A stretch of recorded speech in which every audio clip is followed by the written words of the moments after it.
बुंदेलखंड, जब इसका नाम बुंदेलखंड भी नहीं था तब भी यहाँ की सबसे बड़ी समस्या पानी थी। यहाँ पर पानी नहीं है। उसका कारण क्या है कि यहाँ की ज़मीन कंकरीली पथरीली है और नदियाँ जो बहती हैं वो तेज़ी के साथ निकल जाती हैं। अगर हम यहाँ पर कुआं खोदते हैं, बोर करते हैं तो सदा समस्या रहेगी, क्योंकि वाटर लेवल बहुत नीचा है और नदियों का पानी जो है वो निकल जाता है। यहाँ पर सदा पानी की कमी रही है और प्रयत्न भी यहाँ के शासकों ने सदा किए हैं, और सबसे ज़्यादा प्रयत्न जो हैं वो चंदेलों ने किए। उन्होंने क्या किया कि पूरे बुंदेलखंड में जगह जगह पर तालाब बना दिए और जो वर्षा का पानी था वो रोका गया। लेकिन वो पानी कितना हम रोक सकते हैं, हम नहीं रोक पा रहे हैं। हालत ये है, अगर आप देखें कि ये पानी जो वर्षा का बरसता है, इसके कारण ही जाकर जो है इलाहाबाद में संगम में गंगा और जमुना हरी होती हैं। अगर आप देखें कि गंगा जो है वो इतनी प्रदूषित हो चुकी होती है कानपुर के बाद कि उसमें कुछ भी बचता नहीं है पवित्रता के नाम पर, और यमुना तो आगरा के बाद एक गंदे नाले में परिवर्तित हो जाती है। लेकिन प्रयागराज से पहले यमुना का पानी नीला हो जाता है, साफ़ सुथरा हो जाता है, और वो सारा का सारा पानी बुंदेलखंड की नदियों का है। बुंदेलखंड की नदियाँ हम संगम को, गंगा जमुना को फिर से पवित्र करते हैं, लेकिन हम स्वयं प्यासे रहते हैं।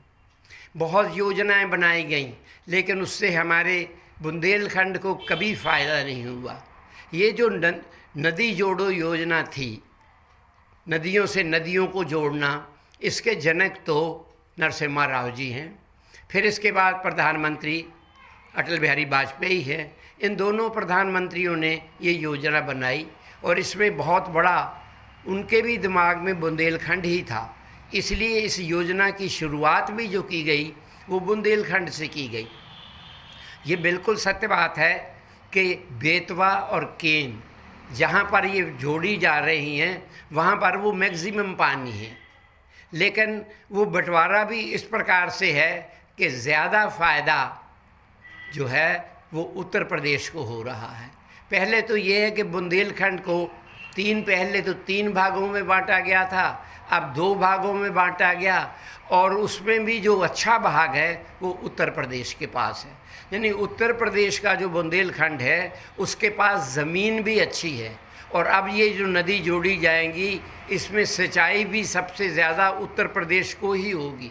मध्य प्रदेश के जो बुंदेलखंड है ये ज़मीन भी ख़राब है, उसको पानी भी कम मिलेगा, उसको बिजली कितनी मिलेगी ये भी भगवान जाने। पीने के पानी का इतनी दूर से कब तक प्रबंध हो जाएगा ये कुछ नहीं कह सकते। और उसमें भी ख़ास तरह से एक बात मैं कहना चाहूँगा कि हमारे टीकमगढ़ डिस्ट्रिक्ट को तो इससे किसी भी प्रकार का कोई लाभ फ़िलहाल हमें दिखाई नहीं दे रहा। हमारे यहाँ तो एक ही चीज़ है कि आप यहाँ पर फिर से टीकमगढ़ डिस्ट्रिक्ट में जो इतने बड़े बड़े 600 तालाब थे, जो आप आज घट घट के जो है केवल 70-75 रह गए हैं, उनको 600 को अगर दोबारा उनमें पानी भरा जाए, वो पानी चाहे तो आप नदियों से पानी भरें, पाइप से भरें, बोर से भरें, और सबसे बड़ी चीज़ ये है कि जितने भी तालाब हैं उनका सारा अटैचमेंट जो एरिया कैचमेंट एरिया है वो पूरा का पूरा जो है अतिक्रमण कर लिया गया है, उसके ऊपर लोगों ने कब्ज़ा कर लिए हैं।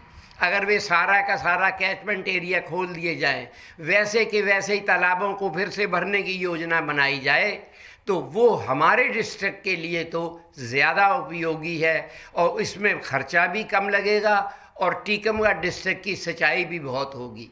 ये जो बड़ी बड़ी योजनाएं हैं ये पूर्णतया बहुत ज़्यादा खर्चीली होती हैं, लेकिन फिर भी हम कहेंगे कि ठीक है, एक प्रयोग है, करके देखते हैं। हालांकि हमारा निश्चित मत है कि इससे सारा का सारा जो फ़ायदा होगा वो उत्तर प्रदेश होगा, उत्तर प्रदेश को होगा। उनकी ज़मीन भी अच्छी, उनकी सिंचाई के साधन भी अच्छी, और अभी भी सरकार बुंदेलखंड की तरक्की मैंने मानती है उत्तर प्रदेश के बुंदेलखंड की, ख़ास तरह से टीकमगढ़, छतरपुर, निवाड़ी, इस इलाके का कुछ नहीं हो रहा है। ना कोई सिंचाई का साधन होता है, ना कोई यहाँ की विकास की कोई बातें होती हैं। हम पहले भी अनाथ थे, अब भी हम अनाथ हैं। इस पर भी हम राष्ट्रीय हित में नदी जोड़ों का समर्थन करते हैं कि शायद इससे कभी ना कभी लाभ होगा।